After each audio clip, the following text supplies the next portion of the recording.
Hey everyone, I'm Jennifer Shahadi. This is Bobby, and we got a new video for you. We're going to go over one of the most famous games of all time. But first, a warm-up from the World Cup in India. And it's a really exciting bracketed tournament, very fun to follow.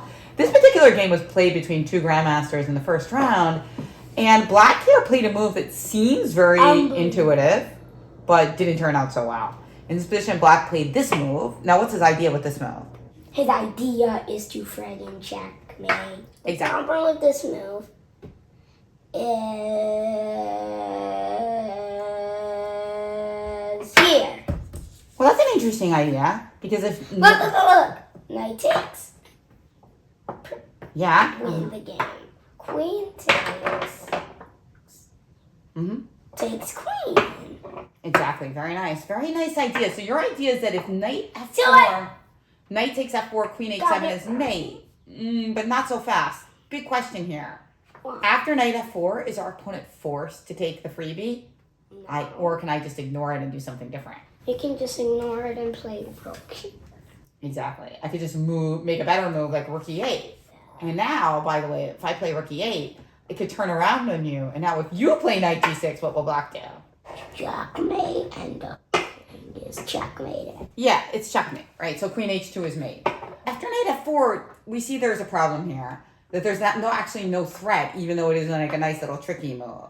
So the question is, when in chess, I'm sure you know the expression, when you see a good move... Look for a better one.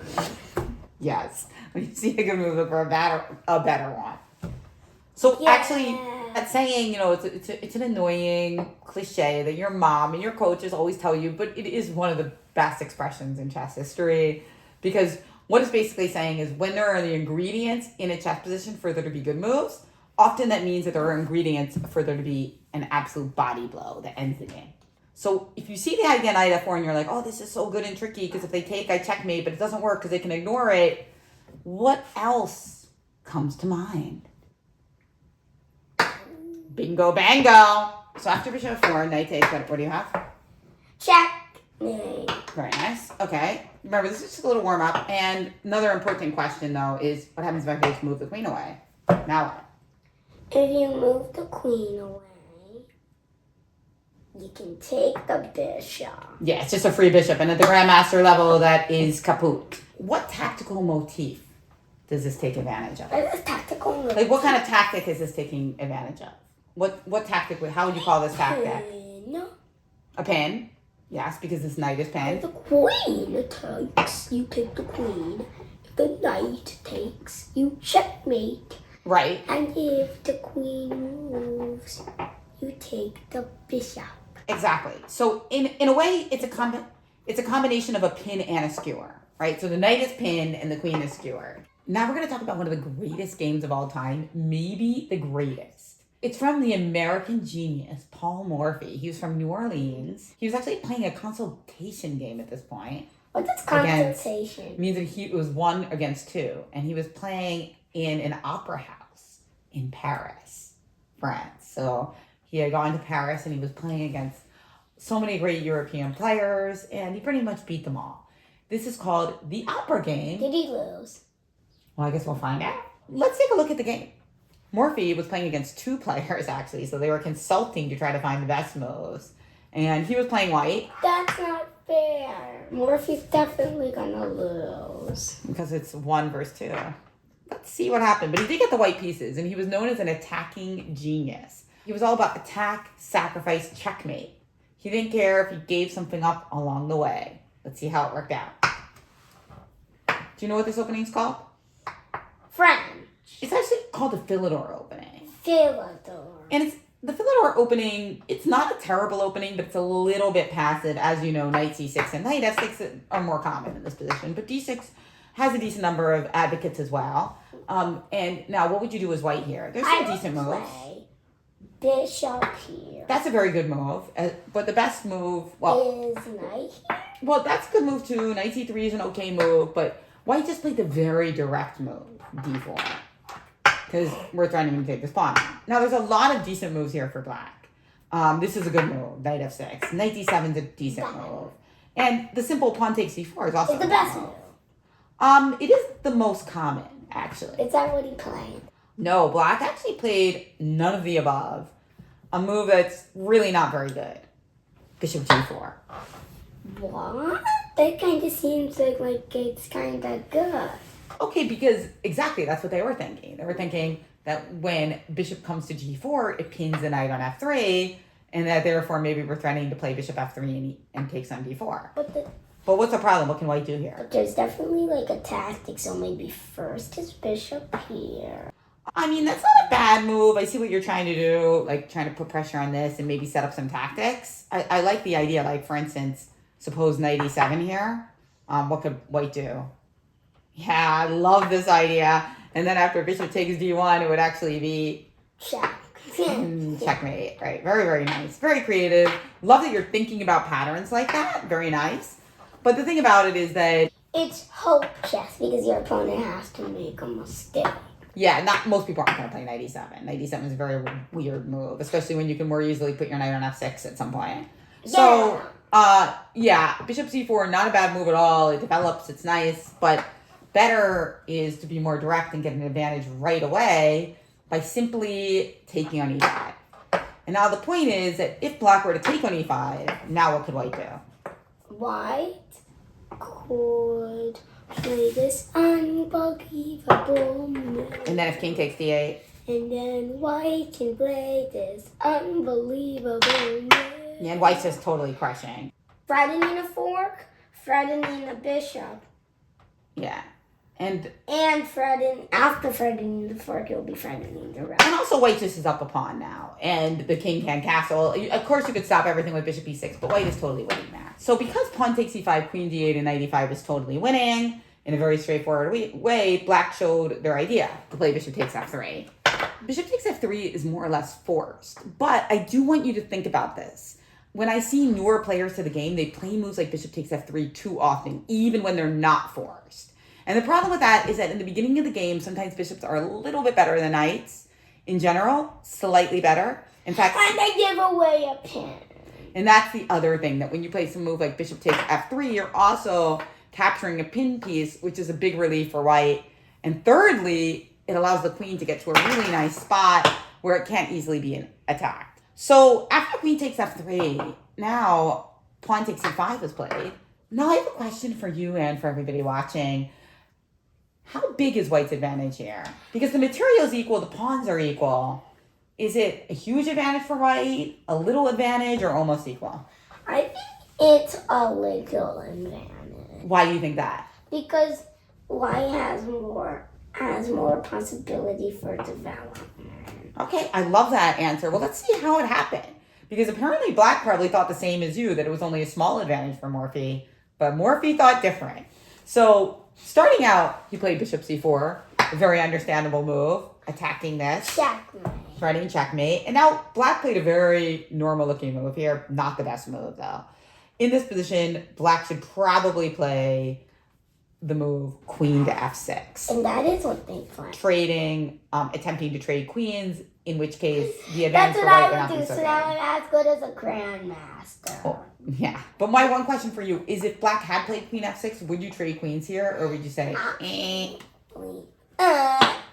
Good. You don't want to trade queens there, because it gives away a lot of your advantage. Queen h3, queen g3, queen b3, anything but trade. Okay. Instead, though, black played knight to f6 to block the checkmate. So white played a nice move here, actually a double attack. Can you find a double attack? A way to attack two pawns at once here for white? A double attack? That only helps. Yes, exactly. So you're attacking two pawns, this one and this one. And so in this position, black played queen to e7. Now you might think, well, of course now white would just take this. But Morphy actually decided not to take this because I think in this position after queen b7, Fabian, he didn't like that after queen b4 check, the queens are traded. And so he's definitely up a pawn here, but he wanted to do even better. So because Morphy didn't like this idea of queen b7, queen b4, and trading queens, he continued his development with knight c3. Now black played c6, because now queen takes b7, there would be no queen b4 check available. We could just take the rook. And so c6 now protects this pawn. And now, how do you think white continued to amp up the pressure? amp up the pressure. That's right, amp up the pressure. Well, No. Not time to sacrifice quite yet. Amp up the pressure first. That was really critical for Morphy. like amping up the pressure, I like immediately attacking. Oh, that's an interesting move. That's not what Morphy played, though, because he had a different idea. Amp up the pressure by putting broke keys. I like that idea. Morphy had a different idea, though. What do you think White did to keep the pressure going? I think White played here. Love it. Now, this is pinned. We can't move this. We can't move this. If we move this, this hangs. It's really a bit of a nightmare for Black, trying to figure out how to persist amongst all this pressure. So, after bishop to g5, Black didn't know what to do, so decided to play, because he can't, again, knight d7, queen takes b7 is really annoying. And we can't really move this, because this hangs, we can't move this. It looks really brutal. So, in this position, and by the way, if g6, you could probably even play bishop f6, queen f6, and queen b7 and just win the rook. So it just looks terrible. So Black decided desperate times call for desperate measures and played b5. And now what? But not a real sacrifice. Not exactly what Morphy did, although that one makes a lot of sense. Probably because he wanted to keep the initiative. So if bishop b5, pawn b5, he had a different, similar idea, but even stronger execution. Actually, I should give your move a slightly more credit. So after bishop b5, pawn takes b5, what was your idea here? Here. Well, one slightly annoying thing here is that motif yet again of queen b4 check, right? Which is annoying because it trades queens when you're trying to attack. I could still be here. You take with the bishop. Ah, interesting. Okay, there we go. So now we are getting somewhere. And again, there's this idea when you see a good move, look for a better move. Now there's no time for the queen before checkaroonie. So knight d7 is forced because it's check. And now what did White do? What did White do? So now look at the pins. This one's pinned and this one's pinned. The knights are both pinned. That means pinned down to the wall. They are pinned to the wall. Yes. They're in Pin City here. Condition. I don't know if they're gonna make it. So what would you do here as White? No. That's a way to increase pressure. One of the nicest, yeah. So the thing I love about this move, Fabian, is it combines attack with defense. So you stop queen before no longer check, and you bring the rook into the attack. So this is kind of the epitome of a great chess move. It does two things at once. Love it. Attack is better than defense. Sometimes you got to do both at once. Sometimes defending allows you to attack. In fact, they're often very much interwoven. Like when you think about the Eagles. In chess, you don't want to be at the defensive side. Yeah, but sometimes you attack at the same time as defending. Think about great basketball and football teams. They do the same thing. It's not always separate. Sometimes attacking is interwoven with defense. Queenside castle would be totally disastrous because I think you would just checkmate me. That would be ugly. So rook d8 immediately we kind of have to do to protect this knight. And now what to do? Easy. Oh, baby. Okay. So I can't take with the knight because then what would you do? Take the queen. I can't take with the king because it's not allowed. And I guess I better take with the rook. The funny thing is bishop f6 looks like a great move because then you're going to play rook d1 and you're going to win the rook back with interest. But the funny thing is it's actually kind of instructive. I'm sure this is still good for White. But after pawn takes f6, rook d1, I have bishop h6 check and I can castle. And sure, I'm still losing, but I live to see another 10, 20 moves, which is kind of remarkable considering how quickly Morphy did in fact win. So it's a good example of how, especially when you sacrifice pieces, don't cash your chips in too early. So what else can you do here instead of bishop takes f6? What other move do you have here to kind of continue putting pressure on the pin piece? What does Fun Master Mike call it? PP on the PP. PP on the PP. You got it. That is rook to d1. Still pinned. Okay. But let's say I play queen e6 here. Da, da, da. Okay, let's say it. All right.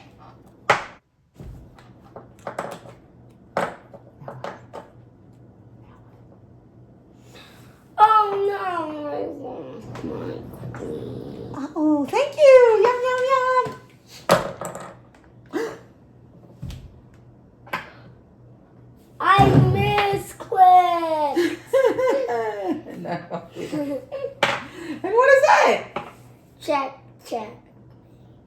It's checkmate. Good job, Fabi. It's often called the opera mate. It's kind of a coincidence, but the opera mate was played on the exact same game in the Opera game. In the opera game. Yeah, I know. What are the odds? Was played in the opera game. I know. What are the odds, guys? The opera mate was coincidentally played in the opera game? Yeah. Who would have thought it? And this is a beautiful checkmate. Maybe it was made after the opera game. What do you guys think? Comment, like, and subscribe, and tell us what you think about the opera game. And why is the opera mate called the opera mate? So I hope you enjoyed these pans, the opera mate, and this throwback to a beautiful game from 1858. So since this is the opera game, I think we should finish by telling them to like and subscribe, but maybe singing it. You have a better singing voice than me. No. Subscribe!